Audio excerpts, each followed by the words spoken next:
Leicester City have turned their season around.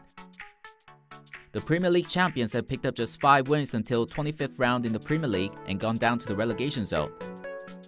However, after having a new manager, they have won 5 league games in a row, 6 including the Champions League. We'll take a look into what areas have the Foxes changed lately. First, we'll compare the 6 games managed by the new manager Craig 셰익스피어 with the final 6 games managed by Claudio Ranieri. Here are the final 6 games managed by Ranieri. Not only he had a shocking result of 1 win and 5 defeats in all competitions, the most shocking defeat came against the League One side Millwall. And for 3 games out of 6, he only 3 or less shots on target. Now, let's look at the 6 games managed by Craig 셰익스피어. Not only Leicester scored 15 goals and conceded just 4 goals under the new manager, they managed to have 3 clean sheets out of 6 games. Before sacking Ranieri, it took 23 games to have 3 clean sheets, which is simply a remarkable difference. Let's compare the average team stats under these 2 managers. Not surprisingly, the biggest difference was the number of shots. Despite showing high numbers in possession, dribbles, and tackles under Ranieri, the team has got better in the areas that could directly affect the game, such as the number of shots and the passing percentage.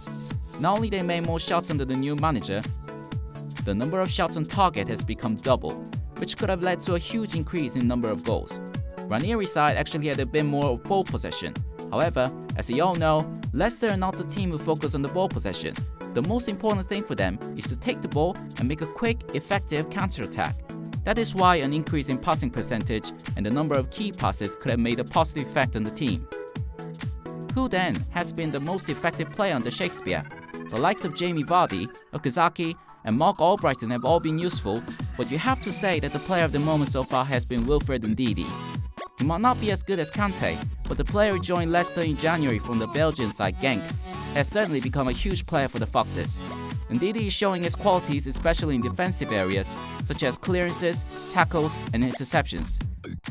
The Nigerian has made 4 clearances per game, which is the most number of clearances from Leicester's midfielders. He has also made the most number of interceptions and tackles from his team, and made 2nd most number of tackles in the Premier League after Idrissa from Everton. FYI, Ndidi has made 0.7 more tackles per game than N'Golo Kante. Leicester now probably won't miss Kante at least defensively. After making 6 wins in a row, Leicester looks safe now from the relegation zone, and they are now looking to get into the top 10 and making the performance in the Champions League quarter-finals. The fairy tale story is certainly not over, as Leicester have found a new storyteller, the 셰익스피어 of their own. How far can they make it this season?